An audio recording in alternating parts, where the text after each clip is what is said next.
오늘 우리에게 주시는 하나님의 말씀은 고린도전서 13장 1절부터 8절까지의 말씀입니다.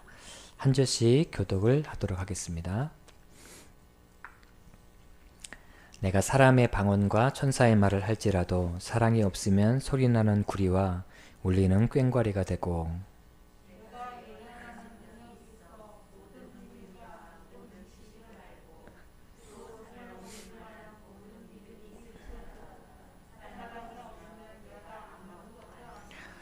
내가 내게 있는 모든 것으로 구제하고 또 내 몸을 불사르게 내줄지라도 사랑이 없으면 내게 아무 유익이 없느니라.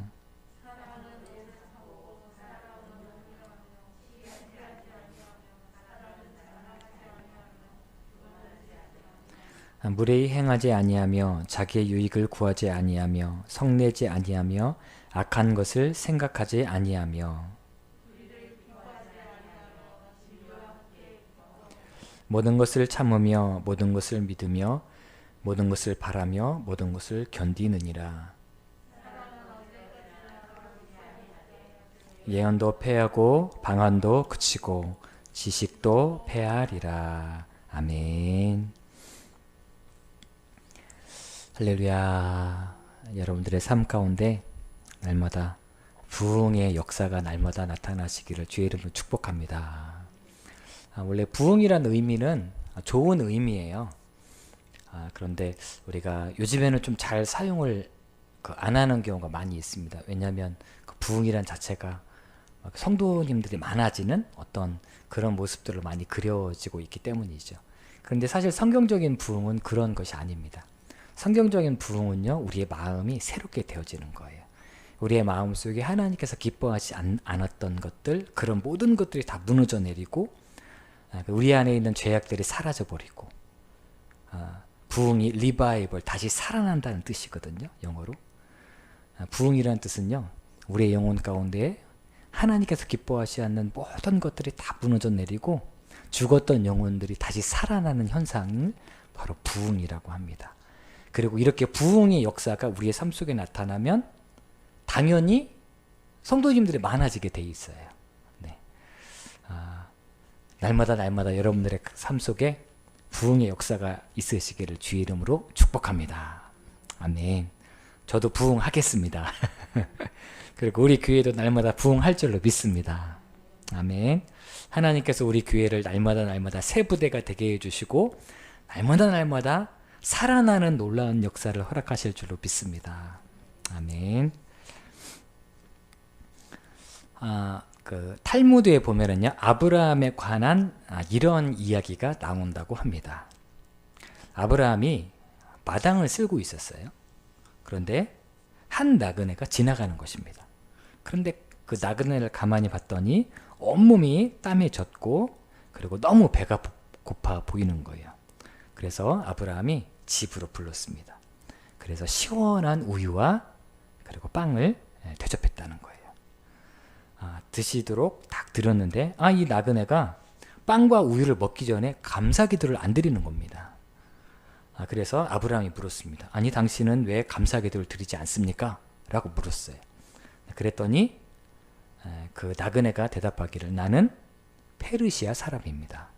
나는 불을 숭배하는 조르아스터 교도입니다. 나는 하나님이 누군지 잘 모릅니다. 라고 대답했다라는 거예요. 그러자 아브라함이 하나님에 대해서 이제 가르쳐 주기 시작했습니다. 하나님은 천지를 만드시고 만물을 주관하시고 다스리시는 분이시고 우리의 인생의 모든 필요를 채우시는 분이시다. 그래서 우리가 음식을 먹을 때 이 음식이 하나님께서 공급하신 것임을 기억하고 감사하면서 기도드린다 라고 이렇게 가르쳐 주었다라는 것입니다. 그랬더니 나그네가 그 소리를 듣더니 끄덕끄덕 하시더니 다시 그냥 밥을 먹더라는 것입니다. 그래서 아브라함이 화가 났습니다. 그래서 나그네를 내쫓았다라는 것이죠. 이거는 탈무드입니다. 성경에 나오는 이야기는 아니에요. 그냥 교훈을 주기 위해서 이렇게 쓰여진 이야기입니다. 화가 난 아브라함은 나그네를 쫓아내버렸습니다. 당신 같은 사람은 우리 집에 쉬게 할 필요가 없어 라고 얘기하고 쫓아 보냈다는 거죠.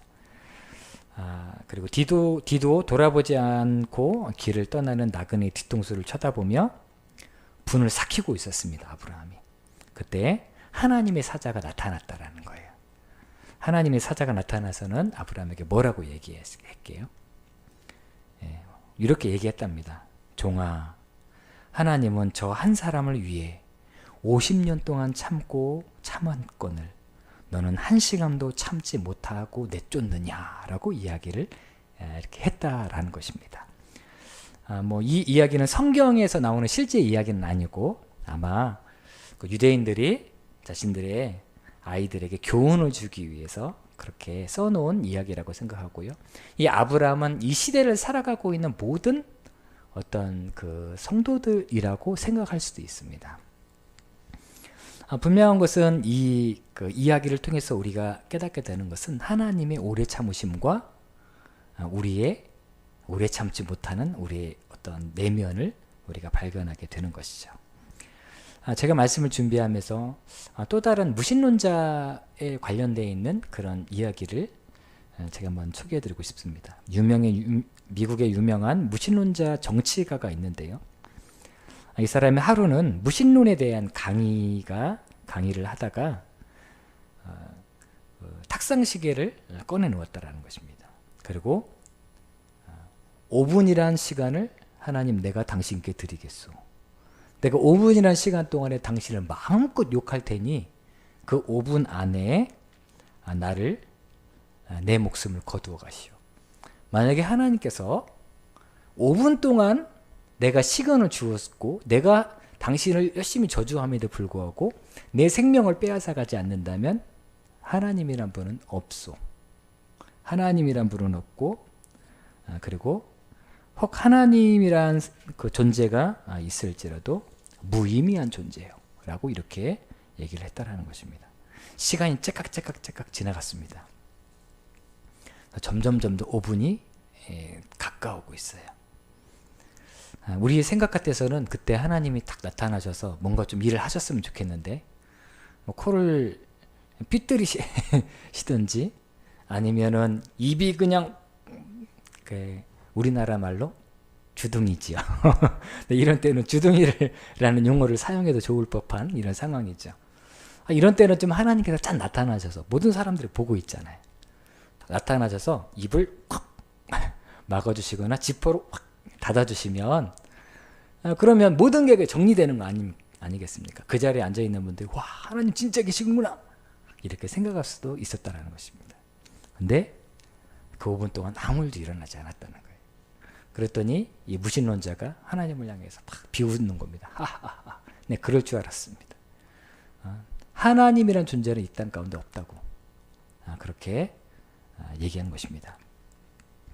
그러자 그 자리에 있었던 한 신학자가 이렇게 이야기를 했답니다. 빙그레 웃으면서 이렇게 이야기를 했다는 것입니다. 과연 하나님이 실패한 것입니까? 오래 참으시는 하나님의 인내를 5분으로 단축시키려 한 당신의 시도가 실패한 것입니다. 라고 이렇게 얘기했다라는 것입니다. 저는 이 이야기가 항상 마음에 남아 있어요. 그렇구나. 우리를 향한 하나님의 오래 참으심은 우리의 어떤 오래 참음과는 비교할 수 없는 그런 놀라운 은혜인 것이죠. 성경에는요 하나님이 어떤 분인지에 대해서 설명을 하면서 하나님은 사랑의 하나님이시다, 은혜의 하나님이시다, 창조의 하나님이시다, 각가지 하나님이 어떤 분인지에 대해서 계속해서 이야기하면서 놓치지 말고 우리에게 꼭 이야기하는 한 가지가 있는데 그것은 하나님은 오래 참으시는 하나님이시라는 것입니다. 우리 출애굽기 34장 6절 말씀을 한번 찾아보시겠습니다. 수요 예배 시간에는요 그 성경을 앞으로 계속 찾기로 했습니다. 우리가 수요 예배 시간이라도 성경을 계속해서 찾아보면 좋을 것 같아요. 출애굽기 34장 6절의 말씀입니다. 네, 다 찾으셨죠? 함께 읽겠습니다. 시작. 여호와께서 그의 앞으로 선포하시되 여호와라 여호와라 자비롭고 은혜롭고 노하기를 더디하고 인자와 진실이 많은 하나님이라. 아멘. 이 말씀은요, 어떤 상황에서 주신 말씀이냐면, 이스라엘 백성들이 시내산에서 시내산에 다다르게 되죠. 그때 모세가 산에 올라가서 무엇을 받아가지고 내려오죠? 십계명을 받고 내려오잖아요. 그런데 그때 당시에 백성들은 금송아지를 만들어 놓고 춤을 추면서 노래 부르고 있었어요. 그래서 모세가 화가 치밀어 올라서 이 돌판을 깨뜨려 버렸죠.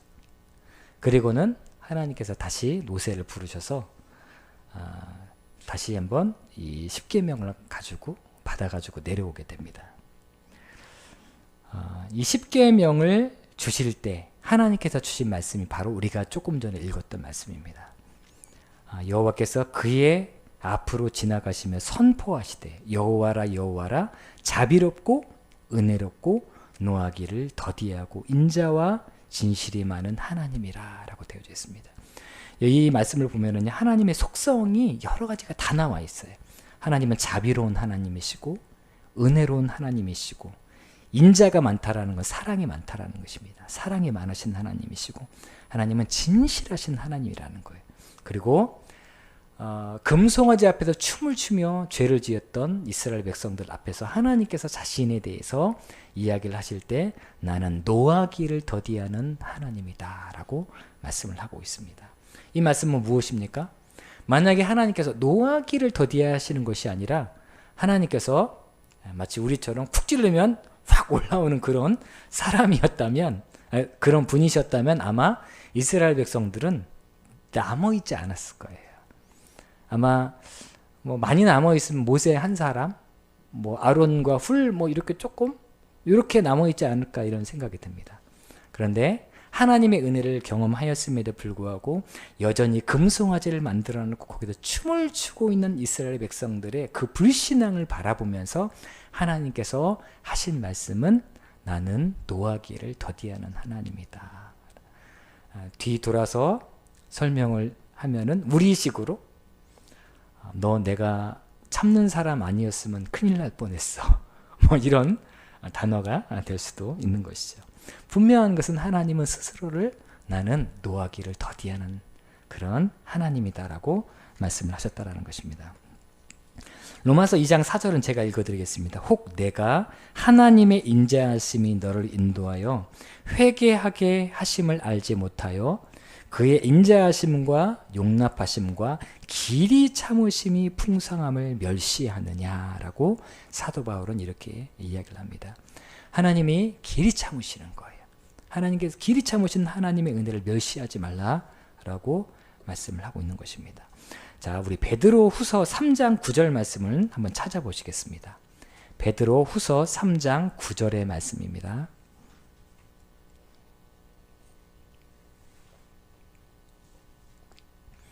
네, 온라인으로 예배 드리시는 성도님들, 네, 베드로 후서 3장 9절 말씀을 찾으시면 되겠습니다. 자막은 안 나옵니다. 화면을 보지 마시고 여러분들의 성경을 찾으셔서 우리 함께 읽어보도록 하겠습니다. 베드로 후서 3장 9절입니다. 시작. 주의 약속은 어떤 이들이 더디다고 생각하는 것 같이 더딘 것이 아니라 오직 주께서는 너희를 대하여 오래 참으사 아무도 멸망하지 아니하고 다 회개하기에 이르기를 원하시느니라. 아멘. 하나님은요 너희에 대해서 오래 참으사 아무도 멸망하지 아니하고 다 회개하기에 이르기를 원한다라고 이렇게 말씀을 하고 있습니다. 때로는 우리가 이렇게 하나님 앞에 기도할 때가 있어요. 하나님, 도대체 언제 오시는 거예요? 빨리 좀 오세요 라고 우리가 기도할 때가 있어요. 물론 가족분들 중에서 예수님을 알지 못하는 분이 혹시 계시다면 아마 이 기도가 좀 나오기 힘들 거예요. 그런데 교회에 다니시는 성도님들 중에서 모든 가족들이 교회를 다니시고 이러신 분들은 하나님 앞에 이렇게 기도할 때가 있습니다. 하나님 빨리 오세요. 왜 이렇게 안 오세요? 특히 코로나 같은 이런 시대 하나님 앞으로 코로나 2탄 3탄이 나오면 어떡하죠? 나오기 전에 빨리 좀 오세요, 주님. 우리가 주님께 이렇게 기도할 수가 있다라는 것입니다. 그런데 우리의 물음에 대한 주님의 대답은 명확해요. 주께서 왜 더디 오시냐면 오래 참고 기다리시는 거예요. 아무도 멸망하지 않는 그 순간까지, 한 영혼이 구원받는 그 순간까지 하나님께서는 오래 참고 기다리신다라는 것입니다. 찬송가 515장 보니까요, 눈을 들어 하늘 보라 라는 찬양이 있더라고요. 이 찬양의 4절에 보면 이런 가사가 나옵니다. 눈을 들어 하늘 보라, 다시 사신 그리스도. 그 다음에요, 만 백성을 사랑하사 오래 참고 기다리셔. 하나님께서요, 오래 참고 기다리신다고 말씀하셨어요. 왜 오래 참고 기다리시죠? 만 백성을 사랑하사라고 되어 있어요. 사랑하시니까 기다리는 거예요. 누구를 사랑해요? 우리 같은 사람들. 주님을 알지 못했던 영혼들. 그 한 사람 한 사람들을 사랑하시는 거예요. 그러니 오래 참으시고 기다리신다라는 것입니다. 그런데요, 성경에서는 하나님의 이 성품이 하나님의 성품으로 끝나는 것이 아니라 우리 그리스도인의 심장에 뛰어야 되는 성품이라고 말씀을 하고 계세요. 우리 오늘 읽은 본문의 말씀으로 되돌아가 보면은요, 한번 고린도전서 13장 말씀을 한번 찾아보시겠습니다. 고린도전서 13장 4절 말씀 한번 읽어보시겠습니다. 자, 4절 읽어보시겠습니다. 시작. 사랑은 오래 참고, 사랑은 온유하며, 시기하지 아니하며, 사랑은 자랑하지 아니하며, 교만하지 아니하며. 7절 읽겠습니다. 7절입니다. 시작. 모든 것을 참으며, 모든 것을 믿으며, 모든 것을 바라며, 모든 것을 견디느니라. 아멘.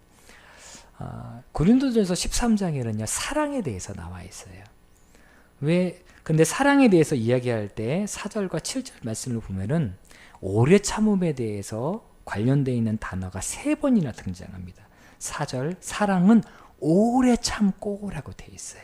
그리고 7절에 모든 것을 참으며 라고 되어 있어요. 이것도 참는 거죠.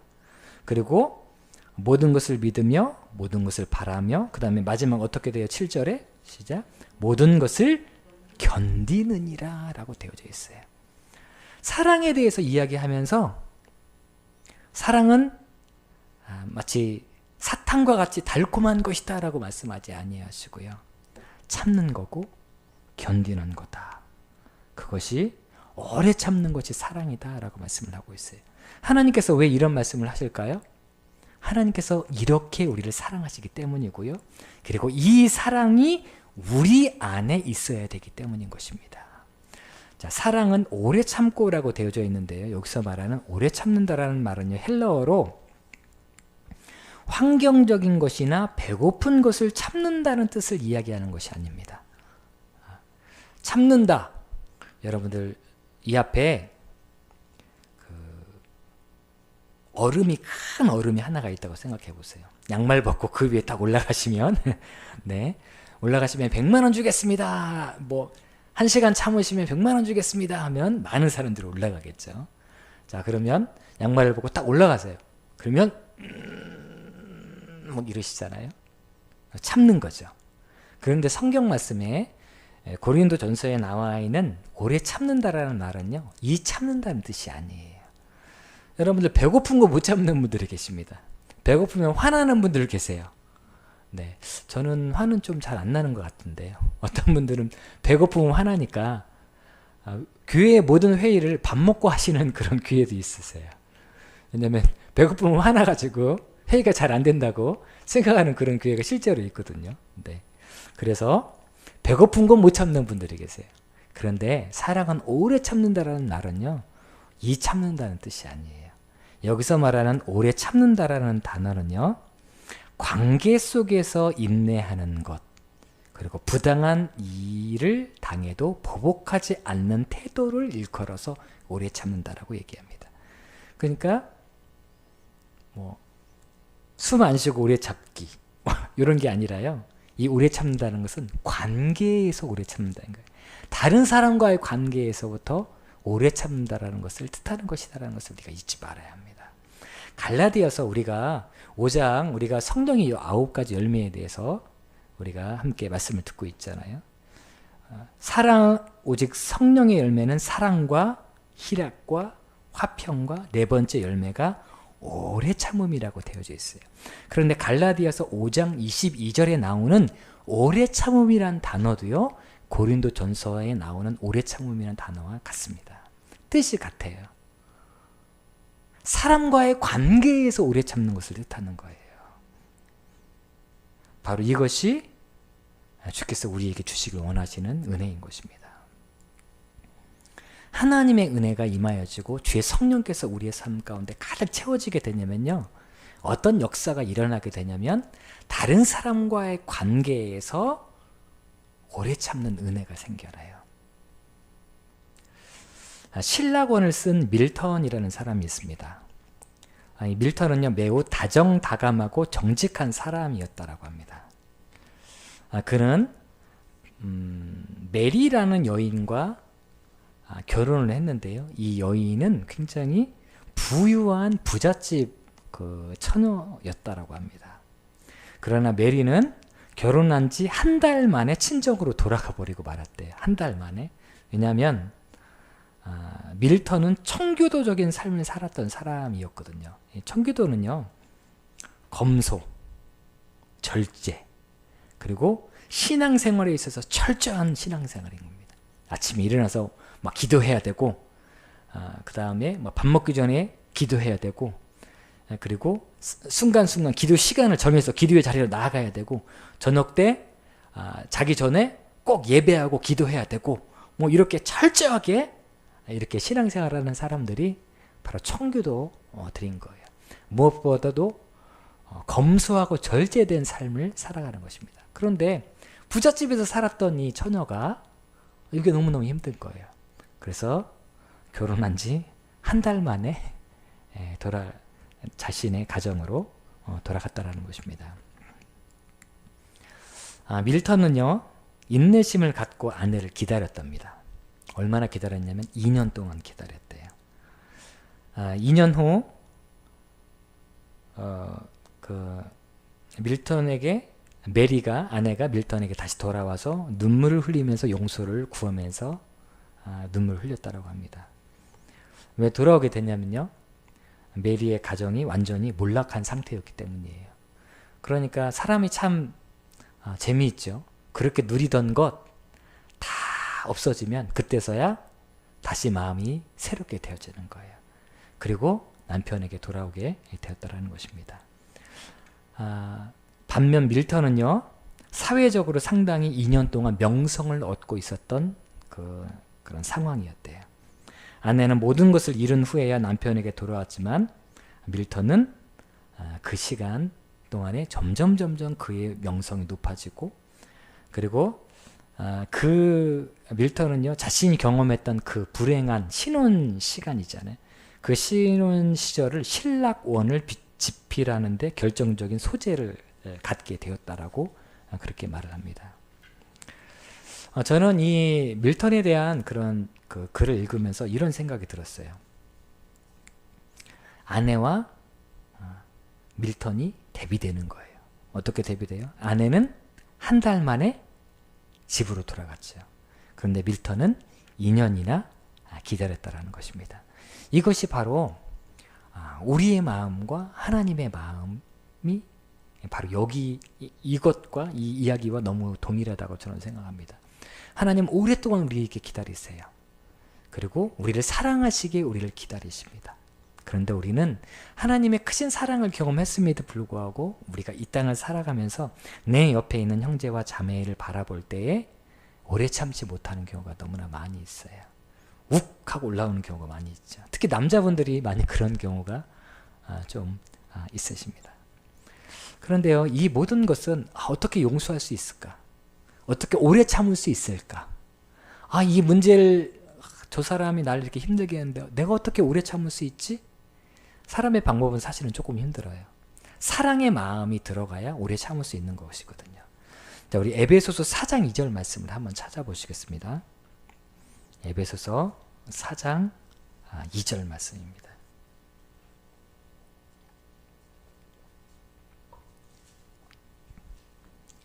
에베소서 4장 2절의 말씀은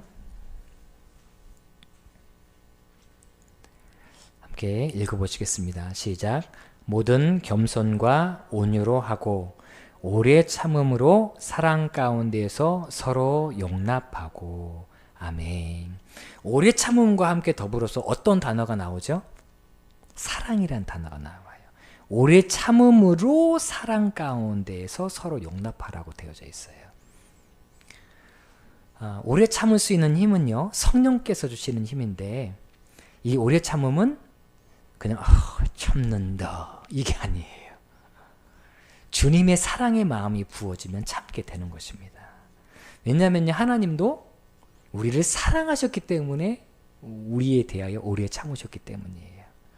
그렇기 때문에 우리가 기도할 때에 하나님 참게 해 주옵소서 이렇게 기도하시는 것이 아니라 주님 하나님의 마음이 부어지게 해달라고 기도하셔야 돼요. 어떤 하나님의 마음? 사랑의 마음이 부어지도록. 하나님께서 나를 사랑하셨기에 오래 참으셨던 것처럼 내 안에 계신 성령께서 하나님이 우리를 사랑하시기에 오래 참으셨던 그 사랑의 마음을, 하나님의 마음을 부어달라고 기도하세요. 하나님, 저희 힘으로는 저 사람을 내가 용서할 수 없고 저 사람이 나에게 이렇게 대하는 것에 대해서 내가 오래 참을 수가 없습니다, 주님.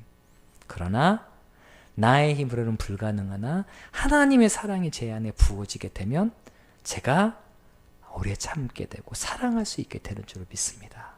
우리가 이렇게 기도해야 되는 것입니다. 저도 이 부분을 느꼈던 기억이 있습니다. 제가 지금은 그래도 조금 오래 참거든요.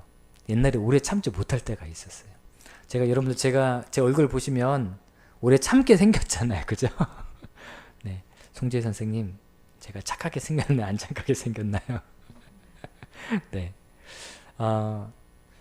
그런데 좀 젊을 때는 이렇게 참지 못하고 막 터뜨리고 불의에 대해서 그 입을 열지 않으면 입이 근질근질하고 이랬던 때가 있었어요. 그런데 제가 정말 이야기하고 싶은 사람이 있었어요. 참지 못하고 바른 말 하고 싶은 그런 사람이 있었습니다. 근데 그때 하나님께서 저에게 이런 마음을 주시더라고요. 하나님이 그분을 얼마나 사랑하시는지에 대해서 하나님의 마음이 제 마음속에 부어지기 시작했습니다. 그리고 제가 깨달은 것이 있어요. 하나님이 나만 사랑하시는 게 아니라 저분도 사랑하시는구나 라는 것을 깨닫기 시작했어요. 그리고 그분을 위해서 기도하기 시작했습니다. 그랬더니요, 저분을 향한 하나님의 마음이, 그 사랑의 마음이 제 안에 부어지기 시작하는 거예요. 그리고 용서하게 되고, 그리고 하나님의 사랑으로 오래 참을 수 있는 그런 은혜를 제가 경험하였습니다. 제가 그 사역지에서 그분과 함께 일했었는데요. 하나님의 마음이 부어지고 주님의 마음으로 기도하고 주님의 마음으로 사랑하면서 거의 입을 열지 않고 나왔어요. 물론 이 앞에까지 나온 경우가 있긴 있었습니다. 그런데 그분 앞에서 제가 찾아가서 입을 열지 않았어요. 그런데 시간이 지나놓고 보니까 이게 바로 승리하는 방법이구나 라는 생각이 들더라고요. 세상의 승리는 말싸움에서 내가 이겨야 돼요. 저 사람이 찍소리도 못하게 제가 큰 소리로 혼내야지 내가 이기는 거거든요. 그런데 이렇게 해놓고 뒤돌았으면 마음이 답답하고 허전합니다. 얼마 전에 이제 목사님들 회의가 있었는데요. 한 목사님이 손을 들고 나가서 좀 좀 바른 말을 좀 하고 싶어가지고 딱 나가셔서 쭉 얘기하신 거예요. 그런데 옳은 말을 하셨습니다. 정확한 말을 하셨어요. 그리고 제 속이 다 후련한 그런 말을 다 하셨어요. 그런데 그분께서 카톡에 이런 글을 남기시더라고요. 할 말은 다 했는데 마음이 너무 안 좋더라는 거예요. 왜냐면 조금 더 기다리고 조금 더 참고 조금 더 입을 열지 않고 그냥 조금만 더 좀 기다려 주었으면 얼마나 좋았을까, 이런 마음이 들어서 결국에는 승리한 것 같은데, 승리는 하셨어요. 승리는 했지만 마음이 너무 무겁다라고 이야기를 하시더라고요. 바로 이것이 세상의 방법으로 승리하는 것과 예수님의 방법으로 승리하는 것의 결과인 것입니다. 사랑하는 여러분들, 우리가 주님의 뜻대로 한 영혼 한 영혼을 사랑할 수 있게 해달라고, 하나님의 마음이 부어달라고, 마음이 부어지도록 기도하시고, 그리고 하나님의 마음으로 사랑하고 오래 참을 수 있도록 기도하셨으면 좋겠습니다. 자, 오늘 함께 찬양하시겠는데요. 자, 오늘은 찬송가 515장 찬양 한번 찾아보시겠습니다. 515장 1절, 2절, 4절 이렇게 한번 우리가 찬양할 텐데요. 오래 참고 기다리시는 하나님의 마음을 우리가 마음속에 품는 그런 마음으로 함께 찬양하시겠습니다.